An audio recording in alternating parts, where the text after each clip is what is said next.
Stewart. Welcome to my podcast, Trade Secrets. And today I have a super cool person, Dusty Wakeman. Everybody, Dusty Wakeman. Hi, everybody. Multifaceted, multi-talented. But first of all, he's a bass player. He's a badass bass player. But you would know him probably as the owner, rep of Mojave Audio, right? Mojave Audio, and before that, Mad Dog Studios. Mad Dog Studios. So studio owner, he feels my pain. I'm not a studio owner, but studio manager. He gets the studio thing. We're sitting in the lobby at East West, where I have the great fortune of being the manager. And you know, I love you in that chair. That is so your chair. It's basically, when I had ankle surgery, it became like my height chair. It's your throne. It's the queen's It's a chair throne. and a half, really. Yeah. I could curl up in it. It's like when you're a little kid and you get in the big chair. Well, I remember some of your parties when you weren't walking. Yeah. And you would just perch in your chair, and I'd be in my chair. So at home. So now I'm in my chair. So it's pretty unscripted. It's actually totally unscripted. And I ask one question. And I'm kind of, the purpose of it is to shine a light on like how you end up where you are now. There's no one way to get there. I guess if there's younger people watching this or whatever, and they think like, oh, I don't know what to do with my life. If you watch this, you're going to be even more confused because you're going to see. Kids, don't do what I did. Well, you're just going to see people that made a lot of changes along the way in the Right. journey, which I'm sure you did as well. So I'll start with the basics. Where were you born? I was born in Houston, Texas. Oh, right. I did know that. Born and raised in Texas. Yeah. What did mom and dad do? They were both, well, everybody in those days worked in the oil industry. Oh, okay, cool. Yeah, so my dad was a draftsman who worked his way up. He worked for Conoco, Continental Oil Company. But like a draftsman, like back like an in architect. those days, with the drafting table and a Yeah. T-square and all that stuff. slide rule. Yeah, slide rule. You know, they were part of that post-World War II Yep. generation. Like after all that chaos, how soon can we just get to a normal? Have babies. Have babies, Yeah. picket fence, have 2 kids, and that's what they did. So I was about to say, brothers and sisters. Yeah, I have an older sister who lives in Austin. Okay. And Great town. she's had 2 lives. She was a rich, very conservative young Republican. She wasn't political, but just as a type, a Texas Right. type of woman, professional shopper, Oh, wow. you know. And then she had kind of a tragic thing happen in her life for another story. And she became one of the first Episcopalian women priests. Oh, that's interesting. I'm Episcopalian. Yeah. I was raised Episcopalian. Yeah. And one of the differences, if you don't know, from Catholicism, I was what's called High Church Episcopalian, which is very similar to Catholic. It's like C of E, like Church of England. But one of the things about us... Anglican. Anglican. Yes, Right. one of the things about Episcopalianism and Anglican is our priests can marry, and always could. Thank you, Henry VIII. And when you started Anglican and CFB, was priests could marry. Celibacy was no longer an unnatural thing. It was no longer a Right. thing. Yeah. So you're one of the first to have female priests, and they have even some, I think, female bishops. I think so. Yeah, I think yeah, they yeah. do now. But very similar to Well, Catholicism. the thing I like about it, I was raised Lutheran, which is kind of next door. Yeah, that's to similar. Episcopalian, and now they have like this. Just the German version, Martin yeah, Luther. Yeah, we have beer. Yeah. we drink beer. Well, you had the tenants on the church door. He put up the.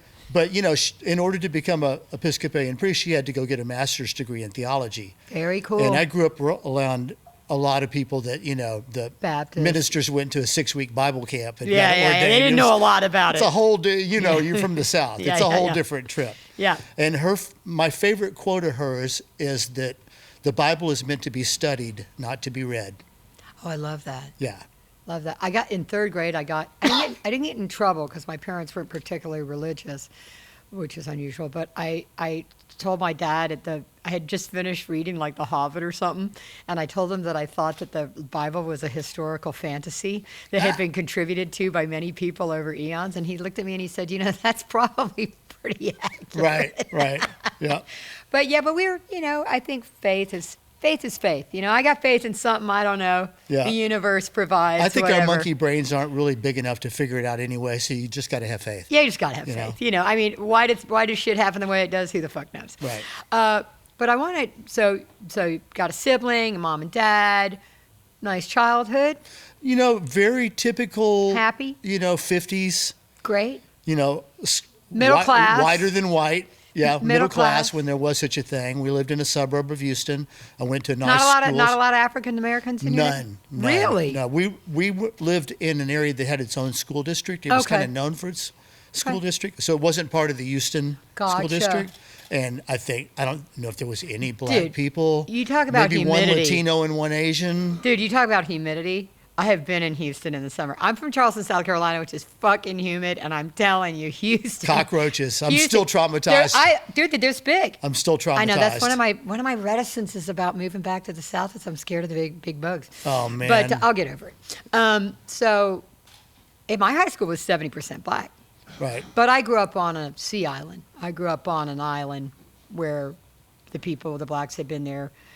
Freed blacks and slaves and people had been there for 250 years. So, Yeah, we didn't have that going on. It Yeah. was whiter than white. Gotcha. 4,000 kids. Good food though. Great food. I Good love the food, food in good- Texas, and I love the music. Yeah, it's a good great music. place to be from. Yeah, Austin's a great town too. I was just there though, and Austin's like not Austin anymore. It's a booming metropolis, tech bro Yeah. place now. When you it's know? sort of the least Texas town of the Texas towns. Yeah. It's a more, I don't want to typecast Texas, but it's kind of a more liberal city. Yeah, well, it's the bluest city, but even Houston and Dallas and all the big cities Also, are blue. Oh, good. Yeah, it's just there's a lot of other Texas there. I'm somewhere up in the middle. But I was going to say, so parents are supportive of music or not? Was there music in your school? Like in your elementary school? Yes, we had school. I was always a choir geek. I was Oh, in I choir. love it. Loved choir. And my That's grandfather, right, you can sing. my grandfather was a professional banjo player. How cool is that? During the Depression, he played Dixie. I still have his banjo. I've got his old banjo, and I've got the one he bought, the Gibson Mastertone, before he died. Tenor banjos, like Hold That Tiger. Okay, so I'm learning so much about this. I didn't know that there was like tenor and bass accordions. Talking to Michael. Yeah. Now you're telling me about tenor banjos. Well, tenor I banjo didn't have a is clue. a shorter neck, and it's 4-string. Oh, okay. And then most of what we see is more that Appalachian bluegrass style, which is a longer neck and it has that 5th string on top that kind of drones. Okay. So they're very different. But like Tiger Rag, Right. the Dixieland style. Dixieland style. That's all tenor. And So- he supported not only his immediate family, but the larger family during the Depression. From playing. By playing every night. God bless. Yep. God bless. So Yeah, they were supportive of music. you're band geek, no, chorus geek, Choir geek. choir yeah. geek, right? Yeah. Choir geek. When was the first time you picked up a bass or a guitar? So we moved from Houston to Fort Worth right before Kennedy was assassinated and before the Beatles broke. Okay. And my sister, who's 5 years older, was in the art club in high school, and she was very shy, painfully shy, opposite of me. But there was 2 guys from a band in the art club, and they went on to become a band called the Elite. Oh, okay. They were the first cover band in Fort Worth to like comb their hair down and play Beatles stuff, because I love it. before that was in the matching tuxedos and the hair slicked back. Yeah, And they were like the most popular band in town. So my parents would let them come over and rehearse in our house. Excuse Bless me. you. I don't think I've ever sneezed on camera before. Here you go. Now we have it documented. There we go. My parents would let them come over and rehearse in our house. That's cool. And they would just be these little impromptu Well, parties. your mom and dad sound sweet. They were great. They were great. Very supportive. Yeah. And my mom ended up managing that band. I love that. There's a documentary, there's a movie you can watch called Teen A Go-Go. T-E-E-N. T-E-E-N, A Go-Go. Wow. Which was the name of an all-ages club. And they were the house band Yeah, we there. had those too. They were all over the country. The Teen Canteen. Right. And one thing that's cool The about Battle of the Bands. Battle of the Bands. One thing that's cool about the South, and when I go back to Charleston, what I love is you'll be in a club on the beach, and people will be 20 or 21, or they'll be 80, Right, and everybody's in the same bar. right, It's not like that here. right. LA's not like that. No. So these teen clubs, they would have the Battle of the Bands. The Elite would win it every time. They'd always win. So they were the house band at Teen A Go-Go. So they would play 2 sets. How much And older than you were they? They were 5 years older than Okay. me. So I was like 10, 11, yeah. 12, and wanting to play guitar already. Yeah. And then these guys were like my big brothers. And that's what got me into it. Did you get to play with the Elite? I didn't get to play with them, but I was the little kid standing up front with my mouth wide open, Nice. for 4 hours every Friday. My dad was a chaperone, and my mom was there. I love that. So I just got to tag along. I got to see the Beatles on their first tour Oh, in Dallas my God. because of that. And I didn't even want to go. It was supposed to be a slumber party for my baseball team. And it's like, we're going to go see the Beatles. I'm like, okay. And now I get to, Dude, how cool is that? My dad would sit in the car and read the paper and listen to baseball while we would go inside. do your thing. My mom was the cool mom that would chaperone. Dude, the Kool-Aid mom. Yeah. I love it. Yeah. So my it mom was was a cool. great environment. And musically, Fort Worth at that time was this great crossroads of country and soul and pop, like all these. R&B, everything, Yeah, right? I mean, there's so many great people that came out of, T-Bone Burnett, Oh, and Stephen yeah. Bruton, and Yeah. the list goes on and on of great people that came out of Fort Worth. And then we moved back to Houston, and I was playing in bands that whole time, and moving sidewalks, and Oh, which great. Billy Gibbons' first Billy Gibbons, band, yeah. and it was just a great place to be from, a really fertile musical. Where is ZZ Top from? Houston? Houston, Yeah, okay. I was at their first gig. What? Yep, which was also at a teen club called the Alamo in Houston. How cool is that? Yep. Dude, I just listened to Brian hit me to a record, or you probably hipped him to it. Was that Rhythm Mean? Oh yeah, I love Dude, that what record. a great record. Yeah. ZZ Top. If you- ZZ, they've got a bunch of Triple X is another one that they were just kind of fulfilling their contract, Right, but they'd right. already kind of peaked. Right. But they're amazing records. Oh yeah, people just think of like LaGrange and stuff like that. Yeah. They don't think of all the different things. Well, I but- played in cover bands, all through college and college years, and all that. Jesus Just Left Chicago and That's the best. all that stuff. That was just like you had to play that stuff. So, when did you first pick up a guitar? Was it a bass or was it a guitar? It was a guitar, but there was a band forming. This was like 8th grade, and this always happens. If you'll play bass, you can be in the band. It's like, That okay. does happen. That's- Jeff McKagan is a guitar player. Yeah, he played yeah. bass in Guns Yeah, N' so I Roses. still play guitar, but bass is my main instrument. Dude, and bass is a lot harder than people fucking realize. They think, oh, it's just the bass player. Dude, bass is fucking hard. Well, the thing is, you have to, when you're a bass player, and I do a lot of country, as you know. Yeah. A lot of times I'm playing with people, I don't know the material. Yeah. I'm You sitting gotta fit in. But the bass player has to commit. Like, you're the first guy. Every time a bar line passes, you're the first guy. The guitar players can kind of sit back and see where it's going. Yeah. Bass players got to commit. Yeah, you got to commit, and that's why the drummer's your friend. Right. Because you got to get in that pocket, in the groove, in the song, and figure out where is this song going? What is this melody? What is happening here? Okay, I get it now. Right. Yeah, and then commit. Well, one of the things I love about LA and having made records in LA and playing bands, it's just drummer heaven here. Half of Good my best friends are drummers. like some of the greatest drummers in the Yeah, but there's a lot in of the drummer world. jokes out there, but there's a lot of great drummers. There's a in lot of LA. great drummers here that I just play with all the time, and I don't take it for granted. Because once in a while I'll play with one That that's isn't not, good. and it's Yeah. like, oh wow, I forgot what that's like. That's awful. So I'm going to take you back to 8th grade. So Okay. 8th grade, they say, hey, you got to play bass. Yeah, Was that that the band story? was called the What For Roman numeral. Oh, The okay. What For. Okay, so and they said we got a guitar player so you can play if you play bass. Yeah, you can join the band if you'll play bass. It's like, What okay. was your first bass?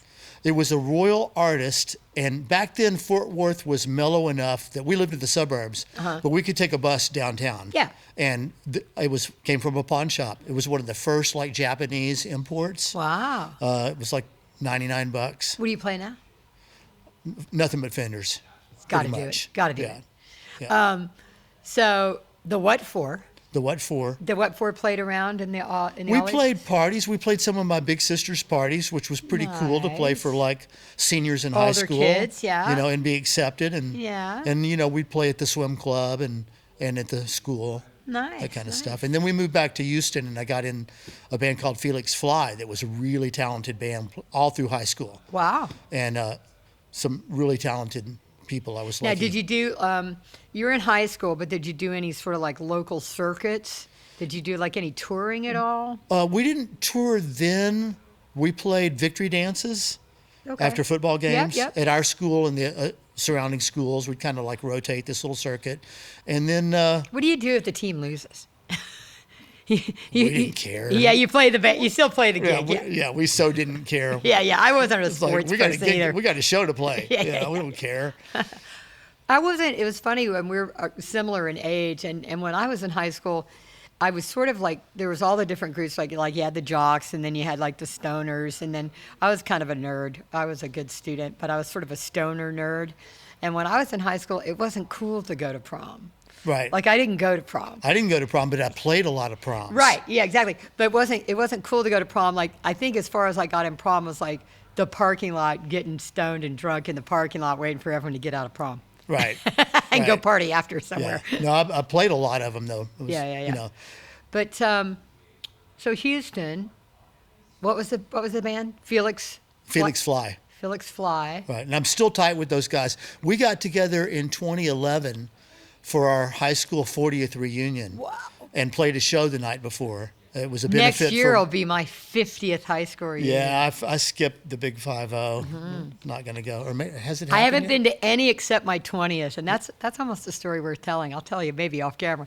But so it's funny, yeah, those friendships that you make at that time in your life, if you're lucky. Those guys are still my brothers. Yeah, if you and they're get- super talented guys. Did they You know? still play? Yeah, they still play. They don't play professionally. Right. But they still play. Everybody had to get a real job, quote Right. unquote. Except for me. Yeah. Well, no, you certainly have a real job. So, high school. What did you go to college? I went to University of Houston. I was in a great band, and I did start touring. I was on the circuit where we played the dance halls, like surrounding Houston, and a lot of gigs in southern Louisiana. Oh, cool. And that was really fun. Yeah, most people, if you don't know geography, Beaumont, Texas is right on the Louisiana border. Right. So, And yeah. we always say the Cajun country starts at the Houston city limits, because from there I would east agree. is pretty much I Cajun would agree. country. East Texas is definitely. Yeah. Lots of know- people named Thibodeau and Boudreaux. And, Yeah, you got a lot of that French influence Yeah, there. and that was fun playing those gigs.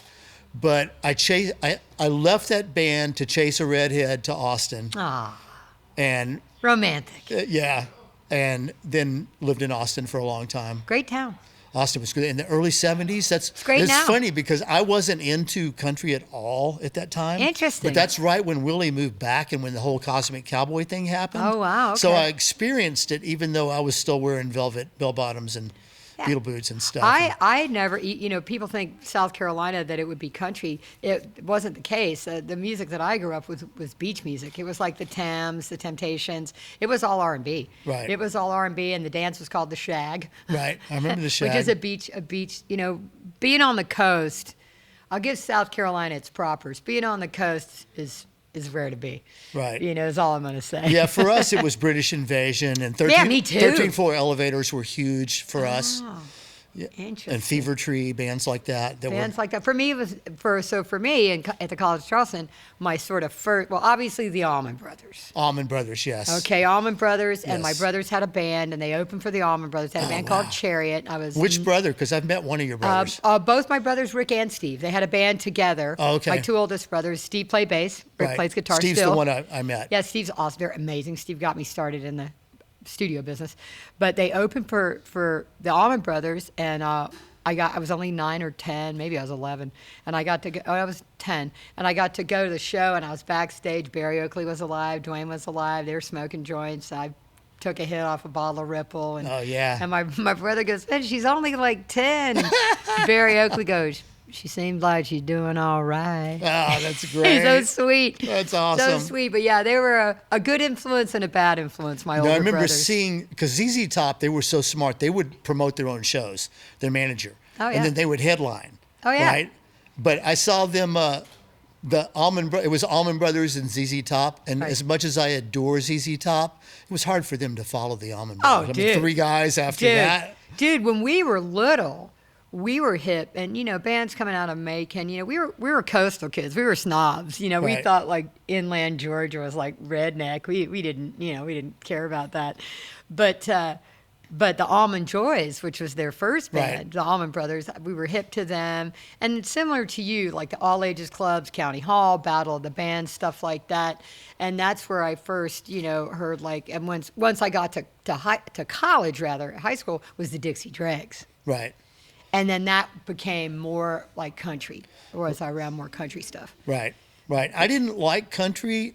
Well, we played a little I don't bit. really either. I do now some. Oh, yeah. I mean, I love it. But back then, it was actually the Sweetheart of the Rodeo album that kind of like gave us permission to like country and to play some country. Yes. You know, which was Graham Parsons' Graham influence Parsons, on the yeah, of on the course. Byrds, which has been such a big part of my life. Graham Parsons and Dude, the Birds. I was listening to 8 Miles High the other day. So for me, British Invasion really is the root of still what I like. Right. I love Roxy music. I love all that kinds of shit. But for me, when I think of country like stuff now that I love so much is I love Patsy Cline. oh yeah, Dude, and Those like records. early George Jones, Willie, of course, Right. But then like Lyle Lovett, he kind of was. And Keith Urban's awesome, yeah. There's so much talent. There's so Great much music. talent. I didn't like it. It was old people's music. I agree. But then once I played it, so I moved to Austin. I lived there in and out of school. We had a lot of black blues, and you would have had a lot of Delta blues oh too. yeah, sure. We had a lot of black blues and a lot of, I said, R&B coming through town. So country wasn't. Well, we a had the Charleston Winter thing. brothers, Johnny Winter and Edgar Dude, Winter. I was just talking about them. And Lightning Hopkins and Dude, Mansellus. how wild must it have been for Johnny and Edgar growing up albinos in Beaumont. Beaumont, Texas? They must have just been aliens. Dude, they must have totally thought they were freaks. But what talent. What blues. Yeah. Talent. And when I lived in Austin, like Stevie Ray Vaughan, he wasn't Stevie Ray yet. He was Stevie Vaughan. Yeah. And they came from Dallas from a band called Storm. Okay. And the band I was coming from Galveston was called 1900 Storm. And he was probably Jimmy Vaughn's little brother at that time. Yeah, shy, just shy. Dude, what a monster. And we were all in just like rival bands. I mean, Tuesday night you could go see those guys for free somewhere. And Yeah. I learned when I was still going to college, never sign up for a class before noon because I just wasn't going to make it. Yeah, not gonna There happen. was some great music every night. Oh, yeah. But I got recruited out of that into a band called the Barons, and they were all in their mid-30s. I was like 20 at the time. But they were in that dance hall scene that's kind of between Houston, Austin, and San Antonio. Okay. With the KC Halls, American Legion Halls. Right. They had it going on. They were making Making bank. money. They had Yeah. a studio, which is how I started engineering. They had Wow. 2 labels. Yeah, he also knows about engineering and studios, we said. I've twisted some knobs in my Yep, day. yep. So that's why I got started doing that because we would play to 500 to 1,000 kids every weekend. You didn't have to be the live sound guy and the bass player, did you? No. We actually were the first band to have like a board and a snake. A person. Instead of mixing from the stage, we Right. actually had a board and we had lights and we had roadies and it was great. Nice. It was kind of like having made it, but in this little The microcosm. Barons. The Barons. The Barons. Barons. Right. And there was a whole scene out there. They had their own booking agency, so they would book the other bands so that nobody was competing with each other. It was quite an Stylistically or operation. time-wise? Pardon me? Stylistically not competing with each other? Or No, just time-wise? gigs. Like you don't Yeah. want to be in the town down the street. It's like, okay, Gotcha. if the Barons are here, then Crystal Blue's going to be over here. And they were smart guys. I love it. And we had some records that do really well. My first record was a regional, Oh, cool. charted and Cool. stuff back in When those days. when But that's when my point was that's when I started playing country because Ah. we were like 70% top 40, which would include some Allman Brothers and ZZ Right. Top and cool stuff.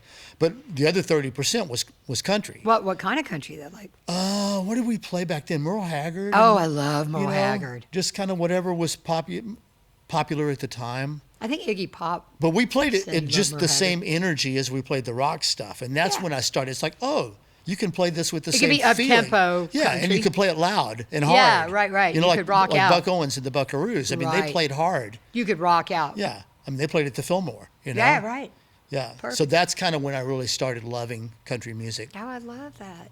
Well, I mean, it's interesting. The other day I had put on the Tammy Awards. Are you familiar with the Tammy Sure, Awards? yeah. So 1964, right? And you see you've got James Brown, you got Chuck Berry, then you got Leslie Gore, then you got the Beach Boys. Right. Jan and Dean are the hosts, and you got, Smokey Robinson, the Miracles. Then you got the Stones Right. had to follow James Brown Right. after 3 encores, But Right. what point being was, and Glenn Campbell was in the house band of that. So you had R&B, you had, Jerry and the Pacemakers. So Right. you had British Invasion doing, Ferry Across the Mersey or whatever, the Mersey beat thing. So you had British Invasion, you had R&B, you had soul. I don't know if you had much country on there. Maybe. But just very, very eclectic, black, white, not a big event. That's how Top 40 radio was. It wasn't right? a big deal. Otis Redding, Beatles, Yes. Beach It was Boys. no thing. You didn't have to say we're including this Right, person or right. that person. It was just the music of the time. Well, it was cool for me because I got drugged to all these shows. Like everybody came to Fort Worth, and so I saw the Stones and the Oh, Beach Boys and the man. Byrnes. And for me, I wasn't really old enough to appreciate it, but I just got drugged along. So Me too. I saw fell in love Zeppelin with when it. I was 11. There you go. We There you go. we moved from Charleston. We kept our house there, but my dad was always stationed. Was subcontracted to the Navy. He worked for Lockheed, but he always was in a coastal city because he worked on the safety systems for nuclear missiles on nuclear submarines. So he always had to be in a port town. So we lived in Virginia Beach, like 5th grade to 9th grade, and the Hampton Roads Coliseum was a big, big venue. Right. Dude, saw Zeppelin, saw the Stones, saw Elton John. Just saw everybody. Right. Never did see the Beatles. Yep. Never. I've seen Paul, of course, and I've seen Ringo. But I've gone online and looked because you can look up like what the set list was. Oh, wow. Because I don't remember anything they played. It was just yeah. girls screaming, Yeah, and they yeah. played for like 20 minutes. But I remember looking down on them. We were kind of up and behind them, so I remember the visual, but I can't remember the Of the songs. Beatles? Yeah, but I've gone It online. would probably be like from Meet the Beatles. It probably was like Please, Please Me. Yeah, it was all that stuff. It and was their stuff like first that. American tour. Dude, so amazing. And by the way, if someone says to me Beatles or Stones, I say both. Yeah, yeah. There's no choice. And by the way, there is no record player on the desert island. It's like, what record would you take to a desert island? There's no power on the desert island. Right, right. You're playing you're playing a piece of wood. Yeah, one of the games I like to play just with myself is my collection of like perfect records. Oh yeah. My ex-husband took all my records. I mean, I've been with Brian for 35 years, but my first husband took all my pristine records that I'd saved from that time, like 9 or 10, and inherited my brother's records, Right. and just treated them perfectly. Took all my records. My sister was in the Beatles fan club. I love it. And she had everything. And then she went off to college and fell in love with the guy who was in the country, and they just got lost. It's like, where are those records? Oh man! Priceless. And remember when, we were 10 or 11, but then remember by the time you're 13 or so, you're waiting for the next release. Right, You're right. waiting. You're waiting to hear on the radio. You hear that single, then you're waiting to hear the next one, and then you go get the 45, and the Apple insignia on Right. that green apple that was on there. I think what was on the other side of Revolution. But there was like Get Back, Let It Be, the famous Right. B-sides. So I rode my bicycle probably the record store was a big thing Well, for it was me. the mall in Fort Worth. For me, it was standalone, but yeah. I rode my bicycle like, I don't know, 5 or 6 miles Jesus. to get Sgt. Pepper the day it came out. And that was by the end of the summer, my band, we could play the whole album. 'Cause Dude, what a great It was record. so hot there. One reason there's so many good musicians from the South and from Houston, and it's just so hot. It's so There's fucking nothing hot. to do but stay in the air conditioning and practice Yeah, all you day. got to be inside. Yeah, people say to me, like, they say, because, I'm thinking about going back there, and people are like, well, what are you going to do when it gets hot? And I'm like, you don't stand outside in the snow in Minnesota. Right. You go inside. Right. Yeah, everything's air conditioned. Yeah, you turn on the air conditioning and you Yeah. go inside. But I think you're right about that. I think my brother, if they were here now, I probably should get them on the show. They would say that it was just too freaking hot in Yeah. Charleston, so they were inside Go back practice. inside and plus, and practice. you want to get the girls, man. Well, and especially if- musician gets the girls. If you had like the drummer, his mom worked, so we could go rehearse all day long Nice. at their house without bugging anybody. Right. So we it had just we had get up stuff and set go up in there. our garage always. Right.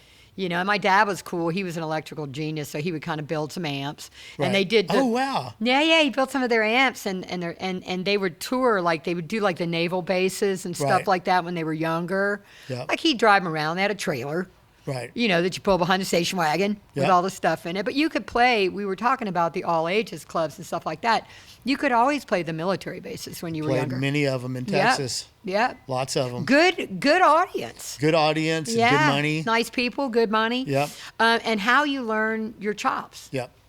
How you get your playing for an 10,000 audience. hours. It's Yep. basically paid rehearsal. Yep. You're doing that. So And that money you make, even today, the money I make when That's I play, good money. if I make $100 cash, it's good money, that money man. seems to have more value than Yeah, by. fuck it. When do you make a grand? I mean, there's lots of you out there who make many thousands of dollars a night, but for a working musician to make $200 to $500 on a gig is a lot of Yeah, money. man. And for some reason, I just enjoy that cash more. Yeah, dude. It just seems to plus, have a. Plus, you get to. It's like I made this money playing bass. Plus, you get to look at the girls. Yeah, right. You Well, know. that's how we all got started in the Yeah. first place. Yeah, playing for the girls. Yeah.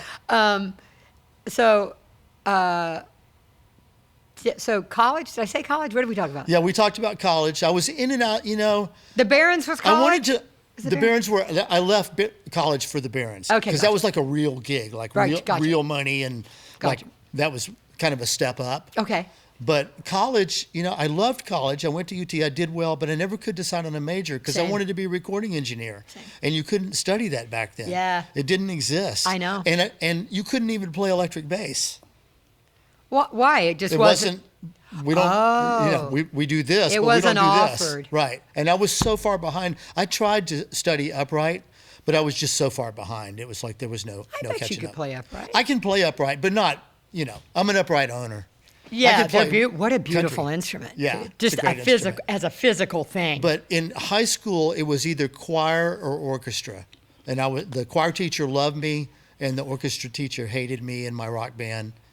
And we already knew all the theory because we had this great guitar teacher. I was never in band class, never played an instrument, which is, I don't know why my brothers just did that. It was just, I was into sports. I just didn't, Right. surprisingly.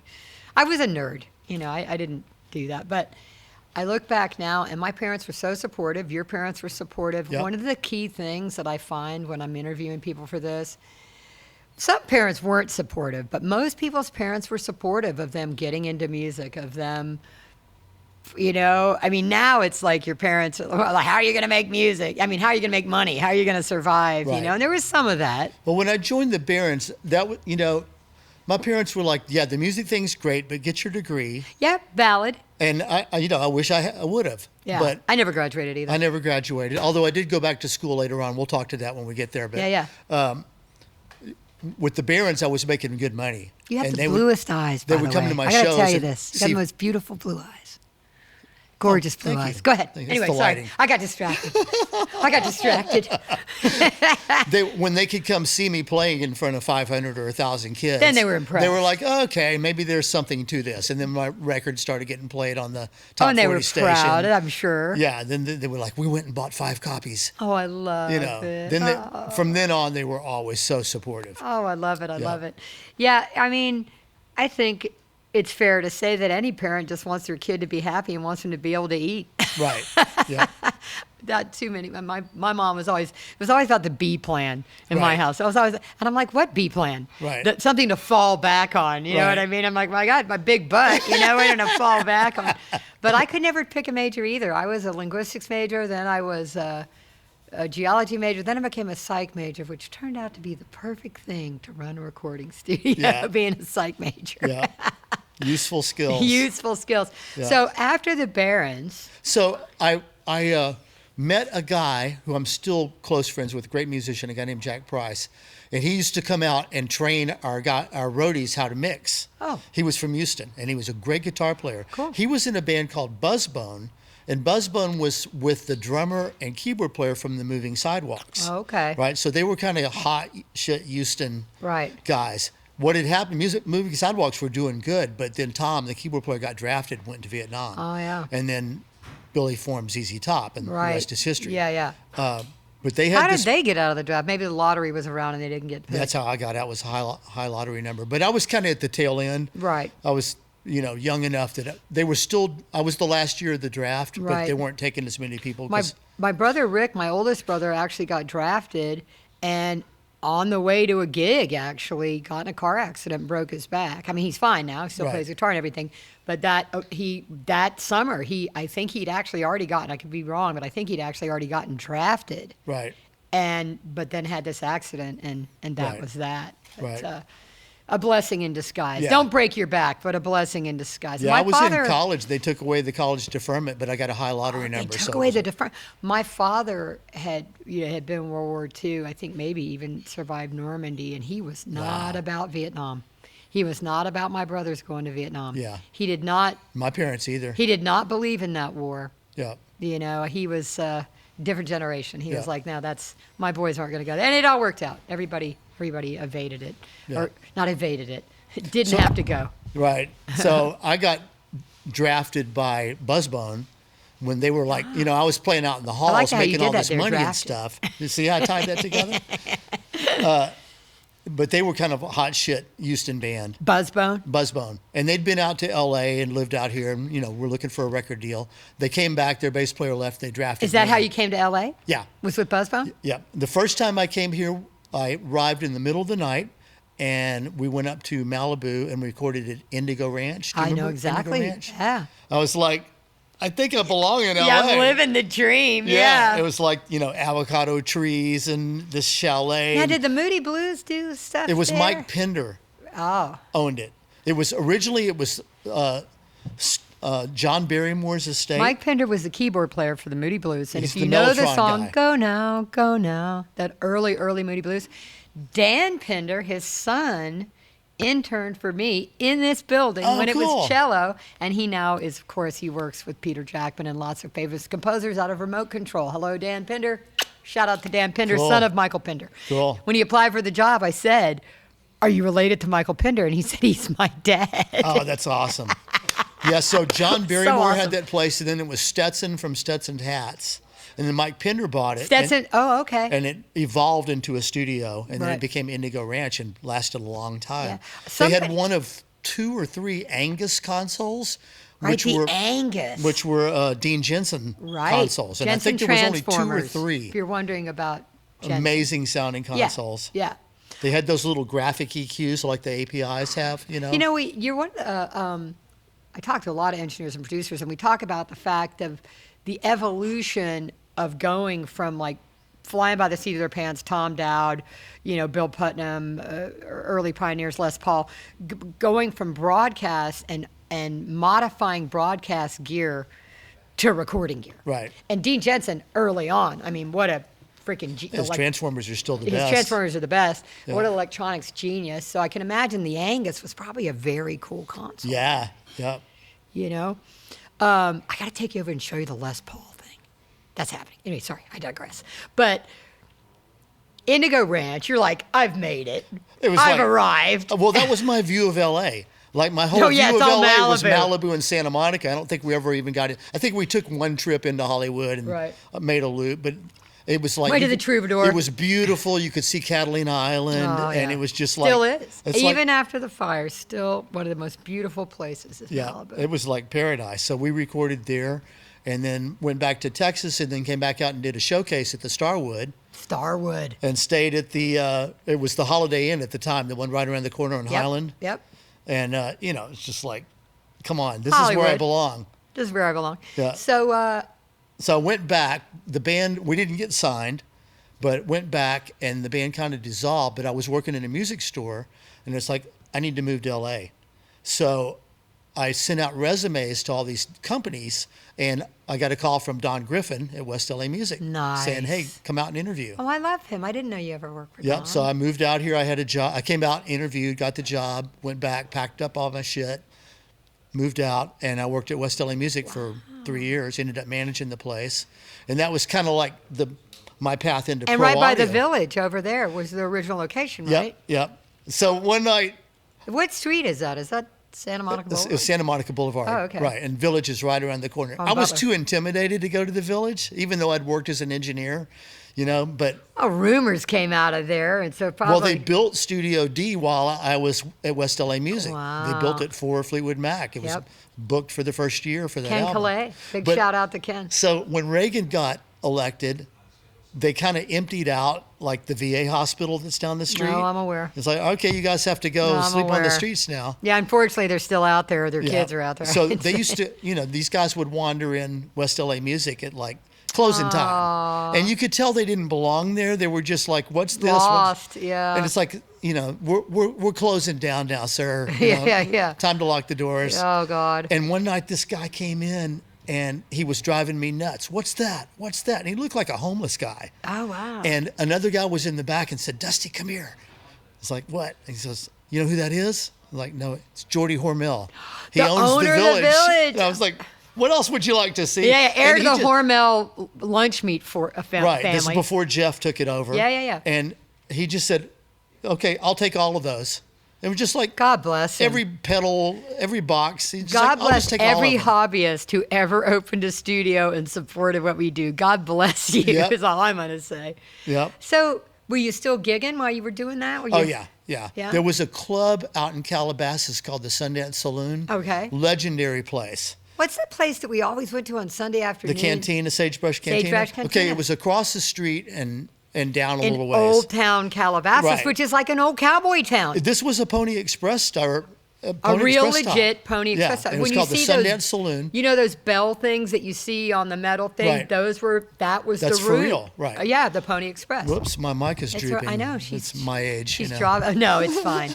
Lee Thornburg was the bartender and lived upstairs. If you don't know who Lee Thornburg is, he's one of the finest horn players in the fucking world. Yeah, this and if guy. you saw a picture of him, you'd know who he was. It's like, oh, that guy. Because from the Tonight Show to Tower of Tower of Power, and dude. we And made a million records Who is together. the guy in long black hair, good-looking guy, Lee? But who is the guy that was the Jerry? Jerry who Who played played with two him? saxes. Yeah. Yeah, Jerry Peterson? Maybe they had a band called Funk Attack later Yeah. that played at Fellini's on Melrose, Yeah. and I was teaching at the Grove School of Music then. I don't have any idea how I got that job, but I was teaching studio etiquette.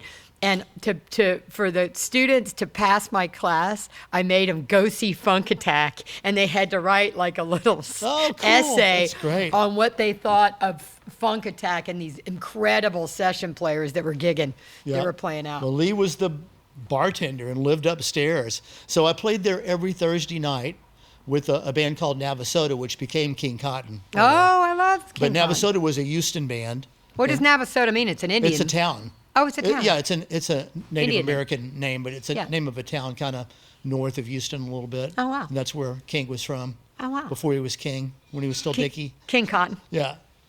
And, I miss the Viva. yeah. We We need to played bring- the Viva once in a while, but our place was Sundance Saloon. We played every Thursday night, and then like once a month we'd play Friday and Saturday. Nice. And Glenn Clark and all those people. It was Amazing quite players. a scene. Lots of stars came out. I wonder if there's anything like that now. I'm so old. I don't really go to clubs much anymore. I don't think there's that. I mean, I know the Trube is happening, and I know the Right. whiskey's still well, happening. you got the baked potato. Yeah, I love the baked potato. Right, which is. That's where the old people go. Yeah, Or I don't that's want to a say old people. scene. That's where we go. That's a cool scene. And then in my world, in the kind of Americana world, you've got the, Grand Old Echo or wherever. I don't know if that's currently happening, but Right. it kind of floats around. But there is a scene. And then there's Ireland's 32. Yeah, absolutely. Love that fucking place. Yeah. You could go any given night of the week. You can go in there and you can see bands. You can see bands from the UK there. You can Right. see bands that are coming Well, over.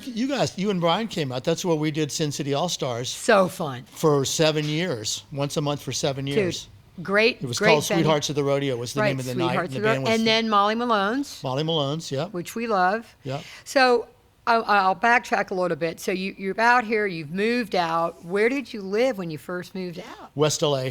Well, Just- because you're working at West LA Yeah, Music. it's like, what's the closest? I got Right. an apartment that I could walk. And So- my starter wife, who came out with me, found a job in Westwood. She was in the oil business, like everybody else from Houston. Right. So she worked in Westwood. And then I was always a West Sider until we moved to Glendale in La 95. Cañada. Nice. Yeah. So you're gigging, you're working at West LA Music. How did you end up having a studio?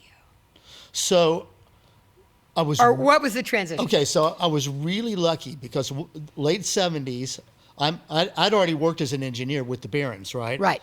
So I knew how to do that, and the Tascam brought out the 80-8. Oh yeah. Right. Was it 8-track cassette It was recorder? No, it was 8-track reel to reel. Reel to reel. Okay. Right.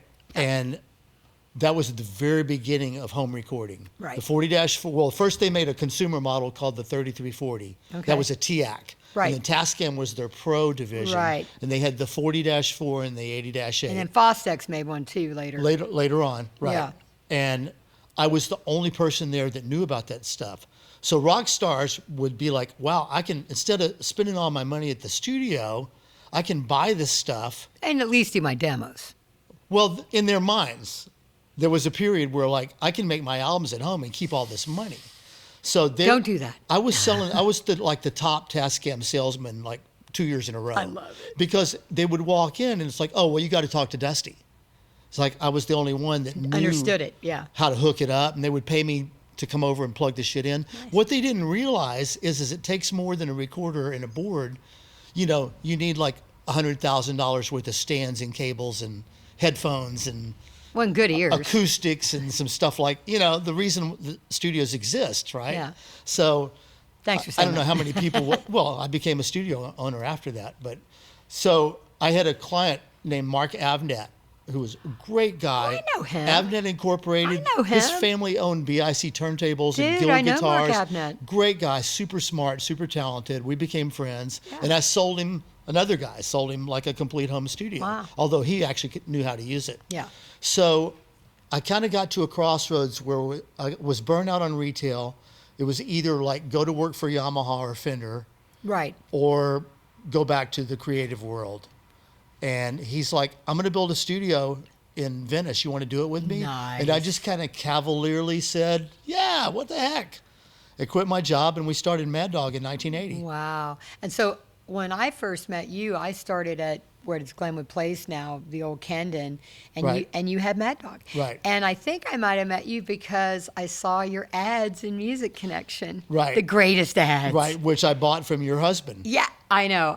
My poor husband, who was probably one of the finest guitar players walking the planet. Well, here's a funny thing. When, you know, and this is a real snobby, stupid thing. And I don't know if it exists anymore, but it used to be like, if you didn't make your living playing music, you know, because Right. everybody's like, oh, we should get together and jam, or I want to play you my stuff. And I'm just like, no, please don't. Well, because there still is a line between pro players and hobbyists. And finally, Brian cornered me. This was after I'd known him for, I don't know how many decades. He was Oh, my wow. Music Connection guy. Yeah, yeah. Oh, yeah. right? He was your ad sales He guy. finally cornered me over in Burbank, and I'm like, fuck, this guy's amazing.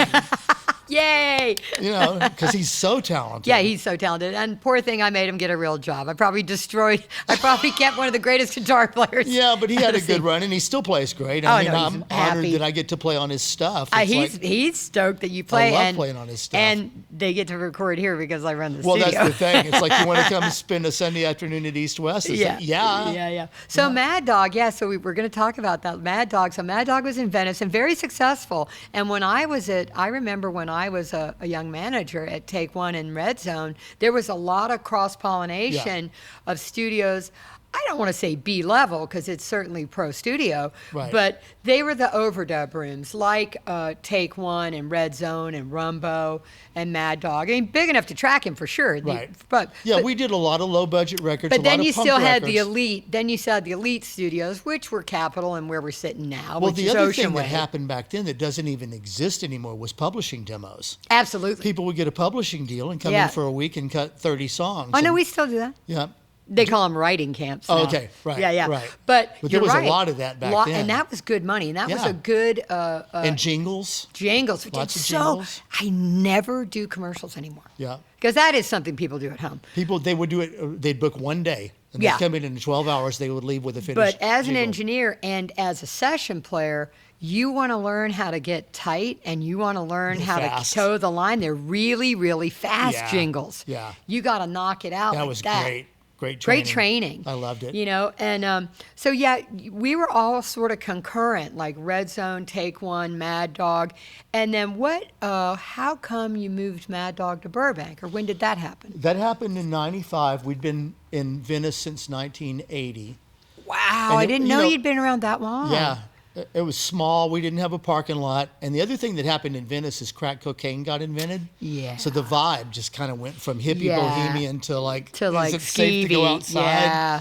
Helicopters. Dude, and, yeah, Abbott Kinney, all Yeah, that it got Brooks. really Those nasty. streets got pretty gnarly. And my second partner, Michael Dumas, very talented engineer, who I met through Dwight Yoakam. He was Dwight's front of house guy.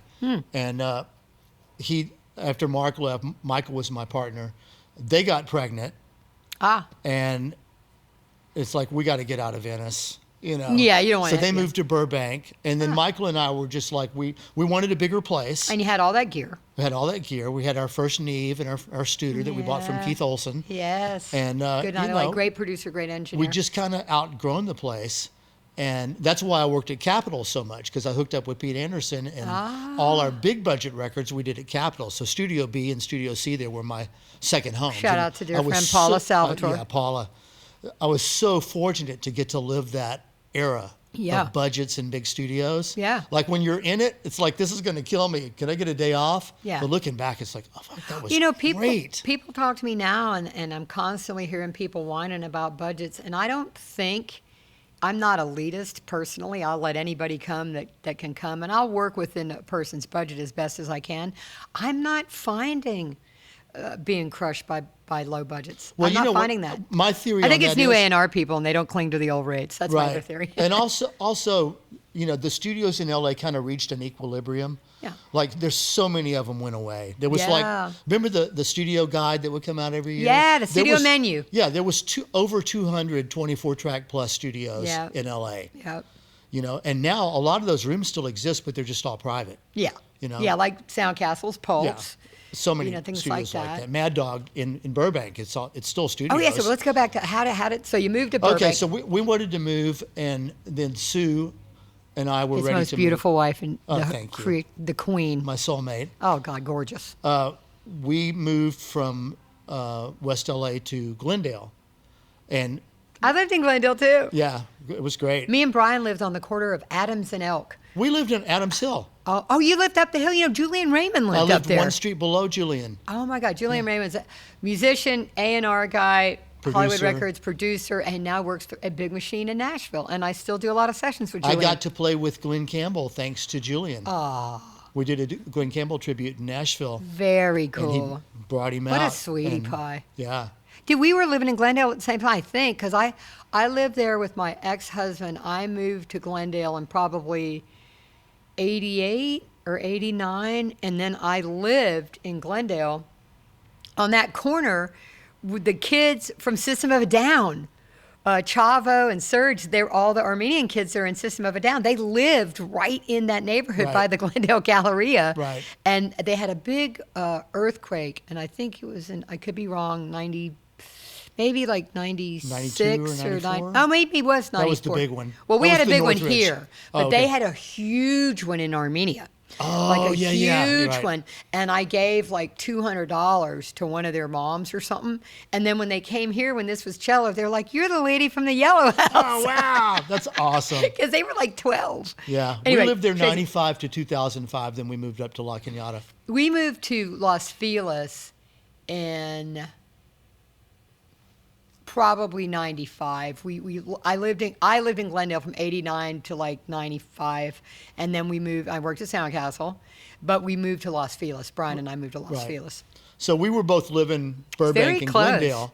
And we're like, we need to move. We need a bigger place. We were ambitious. Yeah. And there was a And rehearsal Sue's studio. very smart with real estate. Sue's the one with real estate. As I said, Sue's really smart Yeah, with real thank estate. God. She's a genius. Thank God one of us is. Yeah. So there was a rehearsal complex on Lake Street called Studio D. Oh, I And remember Dwight that. used to rehearse there, so we knew of it. And we were over there looking at another building and driving past it, and the guy was out putting up a for lease sign. So we Wow. made a U-turn, pulled in, and then we ended up leasing That's that. what became Mad Mad Dog Dog Burbank. Burbank, Now, right. is Flower Street's not too far from there? It's not far. It's right around the corner. It's right across the freeway. And that's where Imagineering is. Right. This part of Burbank it's not that it's industrial per se, but it had a lot of warehouse type Right. buildings. Still does. Yeah, it still does. Yeah. And it's funny in Burbank because nobody puts up signs. Yeah. So every building, if there's no sign, it's either a post house or a VO place. Right. Or something to do with media. Yeah, something to just do with media. everywhere. Film, TV, whatever. But we loved it there. We had a 6,000 square foot, 3-studio complex. Nice. It was my dream studio. It was great. And did well. We did great. Yeah. We were kind of like, we moved from being in the middle tier, which Mad Dog Venice was, Right. to being kind of like the Upper. bottom of the top tier. Well, you know what I yeah. mean? Yeah. We would get a Well, lot it was of big enough. Well, we had people like Sylvia Massey and Yes. Joe Parisi Oh, the best. and David Bianco, but rest his Oh, soul, rest his my soul. favorite client ever. I love him. People like that were regular clients. And they would bring in bands usually on their first record deal. So they'd have like 150 to 250. Right. For their- Thousand. Right. And they'd come in for a month and track. Yep. And they would be in the A room, and then I'd be doing all my indie stuff in the other rooms. And, Yeah. it was great. It was Yeah, wonderful. I mean, you know, Thank you, Ellis Sorkin. yeah, shout out to Ellis, who we were talking to earlier. He runs Studio Referral Service. Yeah. And my dear friend in my wine club that I'll see tomorrow for wine lunch. But one of the things I think that's interesting when we're talking about budgets is, not to digress, but video really did kill the radio star, because video early on in the 80s with the advent of MTV and stuff like that, the money that people were spending on making records, now they had to spend 300 grand on a video. Yeah. So record budgets started getting smaller and smaller and smaller. Yeah. And there was the incidental budget. We won't Right. talk about that. Tape? Yeah, tape. Tape. Yeah, I think I said that on Pensato's place, that people would buy blow, and I just put down 4 reels at 2 Right, inch right. for an 8-ball, or 2 reels at 2 inch for an 8-ball. But what I was going to say is that the main difference for us, and for you owning a studio and for me being a studio manager all this time, is that people would book a month at a time. They would come in and do this first record, and they would stay for a while. They'd stay for, 6 months. You know what I mean? And these weren't rich bands. These are starting out bands. And they would do 2 months. They'd do, anyway, they'd work for a long time. So I had to know a lot less producers. I only had to know 5 to 7 Right. people. You're talking about Yeah, Bianca I or had my Rick Rubin. hardcore people. Yeah, I had your hardcore people, your loyal people, that you were their place, Right. And then as times have changed, and now we book time, like I booked today, you know what I mean? And what's changed is now I got to know 50 busy producers, Right. or 100 people instead of 10, Right. But I'm finding that budgets are not bad. It's just that, again, it's 2 to 3 days max, maybe if you're lucky, a week or 2 weeks versus months, Right. because they go into a home studio. Yeah. So that's how we got to Burbank, and we were there from 95 to 2008. Wow, that long. Yeah. Wow. Yeah. And what happened to all that gear from Mad Dog? Well, I started at Mojave in 2005, because as you remember, in Mojave microphones. 2001, in Right. 2001, the record industry kind of went off a cliff. It did. And they stopped signing they stopped doing artist development. That's when I came here. That's when I was at cello. Right. And they stopped doing artist development, and that's what we lived on, was Sure. those first albums, those bands, Yes. Freshman efforts. So I was doing fine as an independent producer and engineer. I was busy, but I had 3 rooms to fill. And the A room, the big room, got harder and harder. Yeah. And also, I don't know if you experienced this, A&R admin departments at labels started getting really nasty around then. Well, people that we love I'm sure we now, could share people that we love stories. now that were tough then was Gemma Corfield. Don was his wife. She was Virgin UK, and boy, Right. she was a tough nut. But Segreen, God bless these people. Jonna Taurasi, who I love. But all these people, for a studio owner or for a studio manager, the A&R person, the creative guy, that's one thing. Maybe he Right. finds an artist, brings an artist in. But our lifeline to survival is the A&R admin people. They're the people who pay the studio and pay the bill. And so Right. if you had a good relationship with the A&R admin, you could get your check turned around quick. I mean, many was the time that I would drive over to Warner Brothers in Burbank Me too. and wait Me too. to get my check Well, on a Friday to cover payroll. Me too. Exactly the Yeah. same. But thankfully, Dwight Yoakam was on Warner Brothers. God bless. So I had some Remember grease Segreen?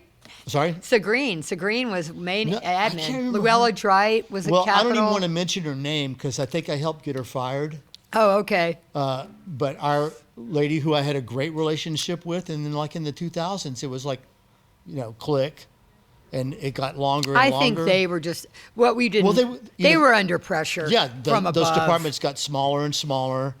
And then I remember the day we got the letter. It might have been from Universal, and it was in 2003 or 2002 that the average turnaround time was going to be 120 days. Right.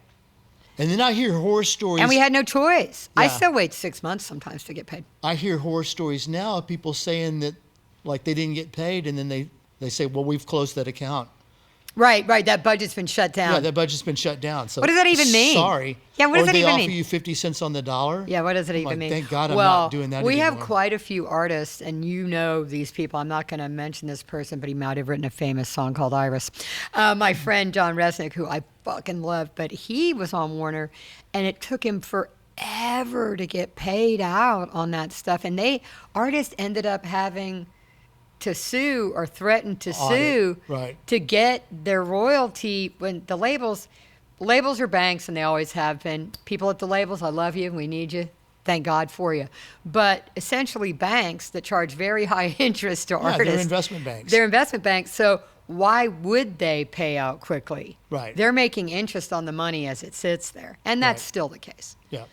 So it's all about who you know, man. I got to tell you, since I've been at Mojave, which has been 20 years this year, I haven't had to threaten anybody to get paid. Good for you. And it used to be when I owned Mad Dog, like, okay, Friday morning, go get jacked up. You got to get heavy sometimes. It was like, okay, I'm erasing your kick drum track at midnight tonight. Well, what happens to me now, and I don't think people would think of me as a hard ass, but I have had to be a survivor and keep these businesses going for the people that own them that I work for. And we don't have tape anymore. There is no like, I'm going to hold your material. Right. Because it comes in on a hard drive. They bring in the hard drive. And now, I mean, I don't know if you're listening to this, do the right thing. But I don't have much. I don't have any collateral. I have no leverage. Right. I have threatened to smash a hard drive before. Oh, yeah. I have threatened to do all kinds of things. I've gotten into physical struggles over tape. Hard drives, yeah. Yeah. I've said to people I'm going to erase it or I'm going to hit it with a hammer. Yeah. Like you have till midnight. Yeah. Bring cash. Yeah. Yeah. And cash is king, and I would by the way. say, look, cash is still king. At this point, I would probably get more pleasure out of destroying your hard drive than getting the money. Yeah. But it's your call. Yeah, because if you're caused being me a dick, so much if you're being a dick, frustration. fuck you. Yeah. Right. So it's your call. Yeah. So interesting because no, I don't really talk about this with anyone, and it's cool because you're an engineer, you're a musician, and we're a studio owner. The stress of running a studio. Dude. Well, the hard part was getting paid. I just wanted to get to the control room and close the door and make music. Yeah, but you I had to create to go through the business. That part of it every day. Yeah. And then if there was a problem, it's like the clients in A would like to talk to you. It's like I'm in the middle of recording vocals. Yeah. You're a rare breed. That was hard. Well, you're not a rare breed because obviously Bill Putnam built this studio and he was an engineer. Alan Size is an engineer. And plenty of engineers had studios and still do. But for me, I love my job. I love the artists. I love music. I love helping people make music, but I will not miss the music business. Oh, yeah. Yeah. I don't miss it at all. Yeah. I don't miss it at all. Mojave, I miss the creative side. Yeah. But you're I still play all the time. And I've got a home studio. Yeah, you're still playing. So Mojave, how did that occur? So John Jennings, who we all know from Royer. We got to be friends. What happened was I discovered Royer ribbon mics. Amazing. And they were in Burbank, and I was in Burbank, and it's like, hey, and we got to be friends. And I would borrow, it's like, hey, John, I'm doing a big band recording this weekend. Can I borrow like 20 mics? No, the nicest He's guy. like, yeah, sure. Nice. I need them back on Monday. No problem. Yeah. And I fell in love with those mics. Dusty said I'm going to get some Mojaves for the podcast. Okay, so we heard him say that. No, I'm gonna hook you up. Yeah, we need a couple of Mojaves here. Got to be friends with them. And around the time my second kid came along, we just had a long talk one night. And he brought over, here's what happened. Eddie Kramer was working in my studio. And love you, Eddie, but you could be tough. We used to call him Granny Kramer. Like Granny he Kramer's was just here a couple in. weeks ago. Yeah. Love you, Eddie. He's a friend. Eddie would say, Dusty, if we could just move this wall back 3 feet. Yeah, his plate. I have his plate sitting back there. His big analog plate because they closed LAFX, and he called me. He said, "Candace, can I move my plate to your place?" And I'm like, "That's great." Okay. I got to say though, I mean, Eddie was a dream to work with. He would bring his lower budget stuff to Mad Dog. Yeah. And he mixed a lot of Hendrix stuff there. And it was like, okay, we can't talk about this, kids. But then he would say, but come in and listen. Yeah. So live he's Hendrix the best. stuff. He was great. But he was in there working, and I had my U67s up as room mics. And John brought over a prototype for the MA200, which is basically our 67. Yeah. And Eddie said, well, put them up there. Let's see what they sound like. And the three of us are in there switching back and And forth, he loved 'em. saying, I can't tell which one's not a 67. And then I said, John, what are you going to sell these for? And he's like, about $1,000. And I was looking around and I'm like, you know what? I've been doing this for 25 years. My second kid's on her way. I'm kind of tired of being in the regular hot seat. gigs. So Yeah, to 12 speak. hours a day, 6-7 days a week. I've had a blast. Yep. I've achieved enough to feel good about it. Yep. You know, but I was kind of looking for something else to do. Something more stable. And he said, well, we're starting a new company. We need somebody to run it. Dude, I love And it. that's, you know, that was in January of 2005. And in September of 2005, I went to Burning Man, came back, and started at Mojave. Now, are you part owner? Yeah, Right on. yeah, Right on. yeah. That was a good move. And I've gotten to work with David Royer, a He's the genius, best. every day for 20 years, He's the which I best. just love. Dude, and I love your mics. I mean, They're great They're mics. amazing. Well, I mean, our whole thing was, and we're not only people doing it now, but we were kind of were when we started, was making like amazing sounding mics that people could Affordable. afford. Yeah, you absolutely. I kinda think started that. I think you did for Yeah. sure. Obviously, I'm a fan of all Sennheiser, Norman, everything. All the manufacturers are my friend. Right. Oh, Maybe yeah. I'll get a sponsor one day for the podcast. Well, it's a great time. Maybe Mojave. Maybe so. Never know. It's a great time to be alive because there's so much great gear out there. Dude, so much. So much. Artist empowerment. Now, people think that I would be against home studios. I am not. Yeah. I just will say, and I will say this to the universe, if you're out there doing your stuff and you're working at home and you're recording your stuff, it's all about being good, okay? Right. Are you good, you know? And if you're good, cream rises to the top. If you're good, someone will hear it. But that said, and hopefully you're recording it well with the attention and care. But if you can, save up the money and come in and do one day Yeah. and do drums or lay down all your rhythm tracks and then go back to your house Yeah. and overdub. Yep. But Yep. if you can get a chance to get into a designed acoustic room There's like nothing these like it. rooms here, Right. well, it's the other instrument. Right. It's the room as instrument and the enhancement that well, obviously it's about a good engineer, but the enhancement that can bring to your music, dude, it's undeniable. Well, also, I mean, even for me The now, vibe. when your husband Brian asked me to come play bass, it's like just the whole experience The of coming vibe. here and like having lunch and being taken care of. You know what I mean? Oh, yeah. So it's like I get to just be a musician for a little while, Right. Well, that's my job. And focus on the art and not have to like, you know, because when you're home recording, that's great. You're but- working. Yeah, it's like Pro Tools isn't working. What do I, you know? Yeah, like and the same like you were saying at Harsh Your Mellow when you had Mad Dog. Same thing. If you're at home and something goes down and you're trying to record, Yeah, right. It's like there goes the buzz. And yeah, it's like, there goes screw the it, I'm gonna vibe, go for yeah. a walk. Well, my job is to basically give everybody what they need, That's the tool wise beauty and of stuff, places and like then this. to get out the way. Right. You know, let and you that's do your the thing. beauty of East West and the handful of like iconic studios Dude, that are left. Sunset is great, Village. amazing. Village, Henson. I mean, so many great rooms. Yeah, At now Conway. One-on-One is back. Yes, One-on-One is back. Conway, amazing. I mean, just a it's- lot of great places. It's a great experience as an engineer or as a player to go work there and be catered to and like supported. Yeah, be That's a- supported. Yeah, that's a wonderful experience, you know? It's a wonderful thing. Everybody should hopefully experience Hope that. you get to do But that. talking about home recording. But great gear, great gear. When and great rooms too. Yeah. You know? No, but you're saying great gear available to people. Right. Oh yeah, now's a great time because there's so much great stuff Yeah. out there that's affordable. You know, yeah, it's great to have a $35,000 microphone, but that's more of an investment than a tool these days. You Now know what I we- mean? you know Because you what? don't need it. You know, we're talking about Mojave, we're talking about Mad Dog and all this stuff, but we're not talking about you as a producer and some of the things that you did. I mean, you work with Dwight Yoakam, you work with Lucinda Yeah, Williams, Jim Lauderdale. Jim Lauderdale. What are some of the albums that you worked on, either as an engineer, producer, or player, that you're most proud of? I love. Oh God, there's just so many. I've been so fortunate because once I hooked up with Pete Anderson and Dwight, I really. You know, he still comes here to record. I know. I love that he comes here. I love him so I much. saw him at the amphitheater this summer, Aw. and he just sounded great. Dude, he's His badass. voice Mark sounded DeSisto, shout out to Mark, who Mark, works with brother Mark, Dude, yeah. does amazing and Mitch job with Marine Dwight. and Yes. all those guys. Yep. They're so great. Eugene's amazing. Yes, guitar but player. what's a record? for So, you? well, let me tell you the story how that happened.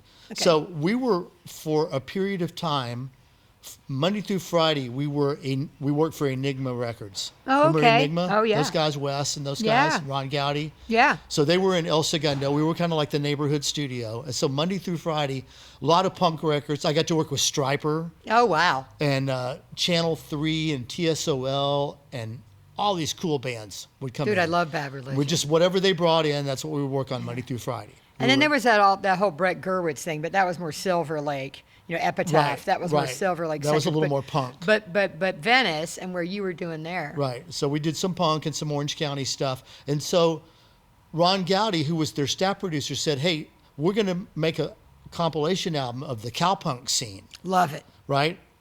One of my favorite time periods in music. It was in a LA. great period. The Club Lingerie, Yep. Rosie Palomino, Screaming bro. Sirens, Palomino. and Palomino. Yeah, dude. So that's how I met Pete Anderson. Was He that said, Lone Justice? Who were some of the bands? There was Wire Train, Lone Justice. Screaming Sirens. Yeah, Well, Dwight. Dwight, of course. Los Lobos, which is kind of on the edge Yeah. of that. Amazing stuff, though. X.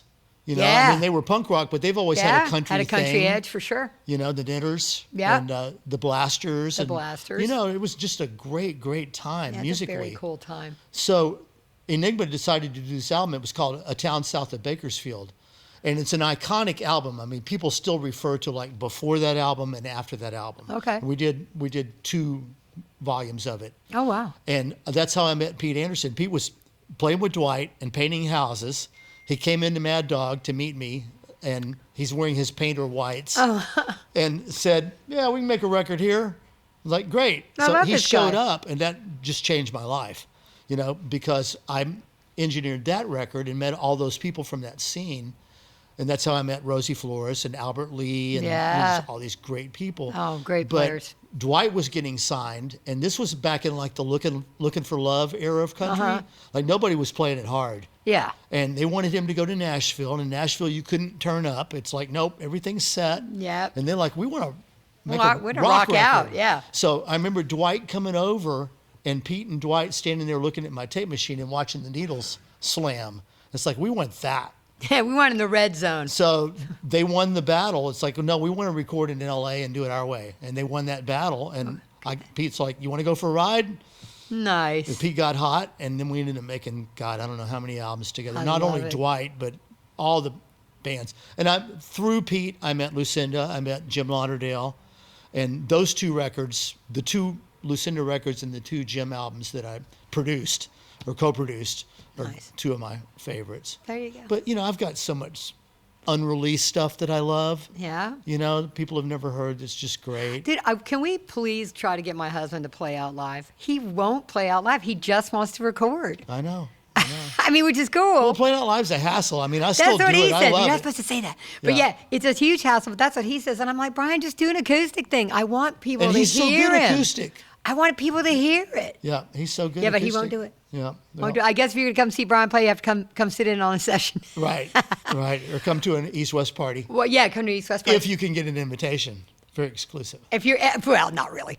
But, but yeah, sure. But we've played some great parties here. Dude, you played my birthday party, which was my 60th birthday. I'm still Yeah. so honored. That was such a so great fun. night for me and so fun.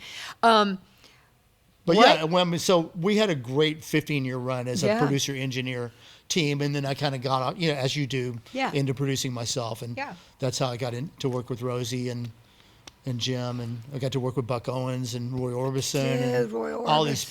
people, Dude, the best. All that was thanks to Pete's like my big brother. Probably the best singer walking the planet. Yeah. Roy Orbison. He was an alien. Oh my God, he was unbelievable. Yeah. Phil Everly, who I had the great honor of becoming friends with. And my Brian's friend written a Patty. million great songs Yeah, with. with Phil, and my friend Patty Everly and his son Jason, of course. But I remember talking to Phil, and he had such a beautiful voice, Phil Everly. But he loved Graham Nash. Right. He thought Graham Nash, and I think Graham Nash is an amazing singer, but he also, Roy Orbison, we all agreed. And Yeah. even Elvis said Roy Orbison. Yeah. Like, And the what a- Traveling Wilburys. Oh my God! Come on. dude, come the fuck on. Yeah. Tom Petty was. Everybody's pinching themselves. Jeff Do Lynne. you want to hear my Roy Orbison story? Yes, I have one too. So we recorded a remake of "Crying" it was a duet with Katie Lang. and Dude, Roy. we did that at Red Zone. We worked on that same track. Did we? Yes. remember. No, but you did it at Mad Dog, but we worked on the same track. No, we did it so we went to Boston to record Okay. it. And Pete and I were about to go to Norway to make an album. Dude, we did that same track. And it was for a movie called Hiding Out. Yes. Right? And we went to Boston, and Katie was there. Yep. And I think it was Nancy Jeffries might have been the A&R lady at the time for Virgin. Well, she was- Gemma, I was dealing with Gemma in admin, Gemma Corfield, who's married to Don Was now, and Michael Verdick was involved for like a nanosecond. Right. And then Don Was actually got involved with Roy and Katie on that track. Right. So We went must to, have been multiple versions of that track. Well, I'll tell you the story. What happened? We went to Boston, and we saw Roy, and it was like September. It was like the last night of the summer season, and we saw Roy live, and it was just exhilarating. Oh, it's insane. But the next day we go to cut the track. He wakes up with a cold, so his upper octave had disappeared. So we interesting. record. I think it was called Normandy Sound. It was outside of. It was like in Concord or something. Okay. And we recorded. We got Katie's vocal, and that's just goosebumps recording Yeah, Katie. 'Cause amazing. She's Unreal. in the studio. She Oh, might as well be in concert. she's crazy. It's a performance. She's amazing. But we couldn't get Roy, and we're running out of time. There's a deadline for this because it's for a movie, and we're going to Europe for a month. It was my first trip to Europe, to go make an album in Norway. Oh, wow. And so we had to fly to Vancouver, fly up, record Roy, and fly home the same day, and then go straight to Conway and mix it, right? That's so and then crazy. leave for Norway like the next day. So we get up there, we get to the studio in Vancouver, and Katie's there. We had to schedule it, and he starts singing, and crying is in 2 octaves. Yeah. The verses are here, the Yeah. choruses are here. He gets to the choruses, it was just this little squeak, and we're like, oh no. And Katie's like, Roy, can we get you anything? He's like, well, I'd like a music stand, because he had that gentle voice. Such a sweet voice. It's like he needs a music stand. He didn't know the lyrics. He's like, get him a music stand. He puts an ashtray on it and fires up a Marlboro. And Katie's just like, oh no, No, Roy, but it no. probably helped. So we do another pass. It starts to open up. Roy, can we get you anything? Well, I'd like a little Coca-Cola with some ice. Like all the wrong All shit. the wrong things. Yeah, I got part of a story like But this. too. after about 5 takes, it opened up. We got it, and then we're just laughing about it. And he said, well, that's what I've always done. He said, except for in Australia, we were there, and the Coke didn't taste right. And Katie said, well, what did you do? He said, well, I ate Hershey bars. Love it. I love it. So we do that. We mix it. Dude. We turn it in. But then it got weird with, they wanted like harmonic on it. And we're in Norway. So it wasn't Don Was, it was David Was. Yes, it was. David Was. Took our mix and added harmonica on it. And Pete, who's not good with stuff like this, is just like, take my name off. I don't want anything to do with it. Until we won a Grammy for it. Then he was like, I'll take the Grammy. We did the same song because Roy and Katie came in, re-sang the duet. He was with his then wife, Barbara. Right. She left, and he wanted me to take him to the Martino's Bakery. That's right there in Burbank, which Right. I did. Around and the this is corner. right before he passed. This is like a month before he passed. Right. This Okay, is- well, that was a different version. so we must have done a different version. Yeah, they but mu- David was there, and Right. Don was there. But yeah, it was later, obviously Yeah. later. But that was my Roy story. Was I had this old piece of crap Toyota truck, and I drove him to the Martinos, and he said, "You can't tell my wife that I'm eating." He was eating like pastries and garbage, Right. And then he let me put on the pink glasses. He let me Oh. put on his glasses. So part 2 to that story is it was when Bruce Springsteen was on the Born in the USA tour. Yes. This was 89, I think. No, it might have been, No, it this was might have earlier been than 9. No, this was in 89 Oh, okay. or 90. Mine was so early 80s then? Yeah, mine was 89 or 90 because I was married to my first husband. And Bruce played at the Coliseum, the Born in the USA tour. I saw that show. And I was able to buy some record executives tickets at face value, like 20th row seats. Yeah, I had great and, seats. And green room, halftime passes. I didn't have that, but I had great seats. I remember So- that show. We're there, and I'm a huge Bruce fan. Love so it. it was great. Love And him. We go back to the green room at halftime, and Roy's just, Roy was half blind, legally Yes. blind. He's standing over there by himself. He's got his Roy suit on, and nobody's talking to him. And I go, hey, I'm going to go say hi to Roy. So Sue and I walk over there, and I'm just about to, I'm saying like, Roy, I'm sure you won't remember me, but he goes, well, hello, Dusty. How I nice love to see you. it. It was like a year and a half later. He's a sweetest. He was so sweet, He and we was the had a best. nice talk, and it It was I just bet if great. Bruce Springsteen had known that Roy was there. I'm sure he did. Roy, I'm sure he yeah, did. yeah. Yeah. It's funny. I just interviewed Toby Scott, Oh, Bruce yeah. Springsteen's guy, a couple of weeks ago. So What a Toby lovely guy. engineered my King Cotton. Before we were King Cotton, we were in Navasota. What was the studio that Chuck Plotkin had? Was it Clover? Yeah, it was Clover. Okay, Yes, we talked about this. We talked about, yeah. Yeah, we recorded at Clover, and Toby engineered our demos. And Clover was right on Vine. It was right by Gold Star. Yep, right around the corner. Another late great studio. Dude. Another tragedy. Dude, Don't get me started. don't get about me started LA on tearing that either. down studios. So this is why I met you kind of late, but I think we were traveling and definitely in the same Yeah. circles. Yeah. And I think you told Dwight about us, I think, because I don't know if he'd been here. I mean, he might have been here when it was Ocean Way, maybe. Yeah, I don't know. I mean, we were Capitol people. We lived at Capitol. Yeah, he did too. All those years. No, Dwight, I'm talking about. Yeah, he was I mean, Capitol. we made all those records at Capitol until I built Mad Dog Burbank, and then it was big enough and nice enough. We started doing Dwight's records yeah. there. He's we come would here a get phone few calls. times. Is this Dwight's studio? It's like, well, Sort of. Sure Yeah. it is. Who is this? Yeah. Yeah. Is Dwight there? Yeah. He's fun. I mean, he was here not long ago. He's got a young kid. Oh, Dwight's great. Dude, he's Yeah, a such genius. great artist. He's a like most artists, eccentric, Yeah. but I don't mind it. Yep. I never did. He's got a good heart. Oh, great heart. Great heart. And a great heart. And I never minded it. And then when he's in the zone and when he gets in there to work, he's working. Yeah. He's committing to the session. Yep. You know, he's a consummate pro, really. He's a consummate pro. It was never Yeah. anything but a pro with me. Yeah, same. Yeah, just, Same. regardless of what you Why know. are they nocturnal? If you, a lot of these guys are kind of nocturnal. I don't know if he is anymore with the kid. Yeah, with a but, kid, probably you know, not. But well, I'm gonna sort of like wrap it up. I don't know. Gonna come. Where are we at? I don't know. Okay, good. That's good. It always ends up being like an hour. I could talk to you. We're gonna have part two for Right. sure. Again, Yeah. because we haven't. Everybody's got to do part two. We haven't even. There's so many things we haven't talked about. Yeah. But Well, anytime. You but know, I love always you. honored So to we've be got here. honored with to be you. any day above ground. Right. But we got to childhood, high school.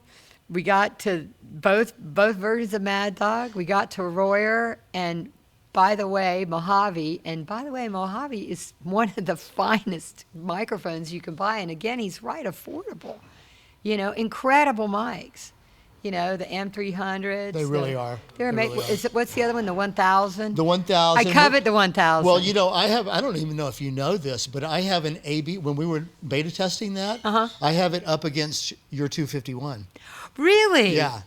Some engineer was working here and he goes, yeah, I'll put it up next to the 251 at East West. One of my favorite mics. We're Yeah. using they're being used today, those 251s. Yep. But yeah, if you're a young artist and you're out there and you're listening to this and you think, oh, you only know the Sony C800, Yeah.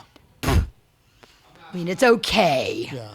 But I'm just saying, check out these mics. You know, check out these ribbon mics. Check out all these mics. Check out, shoot, if you can get a 251. Yeah. There's But- so many great mics out there But now. check out Mojave, man. They are there for the working man. They're Well, there for the working musician. I'm fortunate to work with David Royer, who's just a Dude, certified brilliant. genius, technical Grammy Award winner. Yeah, Brought Tech ribbon Award, mics yep. back from the dead. Yes. Which there's no amps recorded now without a Royer 121 on them. Love it. Just, you know. Yeah, we ubiquitous. use ours all the time. Yeah, use them every day. Shout out to all. I mean, other microphone companies are great. The very, very first podcast I did was with John Root from DPA.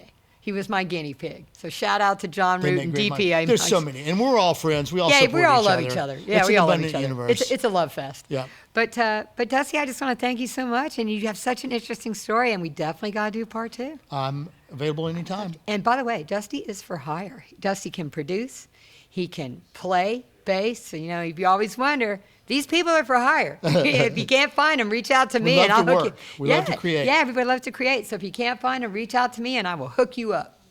All right, Appreciate thank you, it. baby. Thank you, Candace. Love you. Oh.